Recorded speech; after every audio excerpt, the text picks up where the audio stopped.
Good morning, I'm Nivareti Manu, and this is your morning news fix for Tuesday, 23rd of April.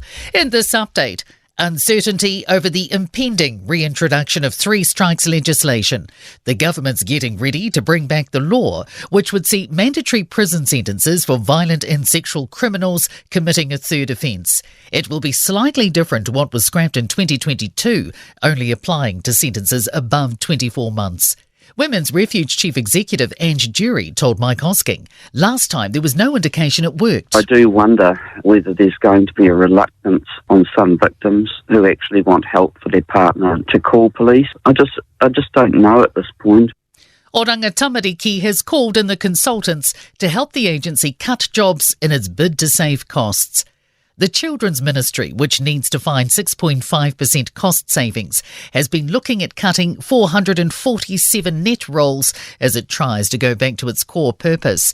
It's confirmed it's working with two consultancy agencies on its change proposal, with advice not available internally. Around 2,500 resident doctors are set to go on strike for 25 hours on May 7. The Resident Doctors Association says bargaining with Health New Zealand has reached an impasse. National Secretary Deborah Powell says while the majority of members would receive a substantial pay rise, a minority would receive a pay cut. 300 registrar positions will get up to a 12% pay cut, and it also represents a pay cut for general practice trainees. Health New Zealand says they guaranteed in initial negotiations no resident medical officer will receive a pay cut. Despite the malaise in a number of sectors, businesses are feeling optimistic for the upcoming 12 months. A Grant Thornton New Zealand survey shows 51% of businesses are slightly optimistic around economic conditions over the next year. That's up from 32% last year. Donald Trump says he's in court for a very minor thing in terms of the law. Trump's charged with 34 counts of falsifying business records, which prosecutors allege was an effort to divert campaign donations to pay porn star Stormy Daniels hush money. Donald Trump says all he did was pay a legal expense. You pay a lawyer, he's a lawyer, and they call it a legal expense. That's the exact term they use, legal expense, in the books. Gang members will have their say today on the government's plans to suffocate public gang activity. The Justice Select Committee will hear from people making submissions on the Gangs Legislation Amendment Bill this morning.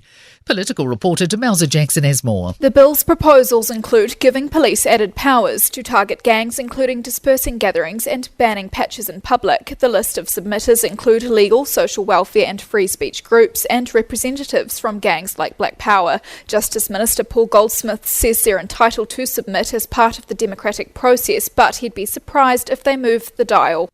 In sport, a Monday morning finish has been no obstacle to Scotty Scheffler's golfing supremacy rolling on. The American world number one has claimed a 3-shot win at the RBC Heritage in South Carolina, his fourth victory in 5 tournaments. The Northern Mystics have held off the Southern Steel 61-52 in their ANZ Premiership netball clash in Invercargill. Black Caps batsman Will Young has made an unbeaten 174, playing for Nottinghamshire in English cricket's county championship in a draw against Somerset. I'm Nivareti Manu, and that's your latest news fix. We'll be back with the next update at midday from the Newstalk ZB newsroom.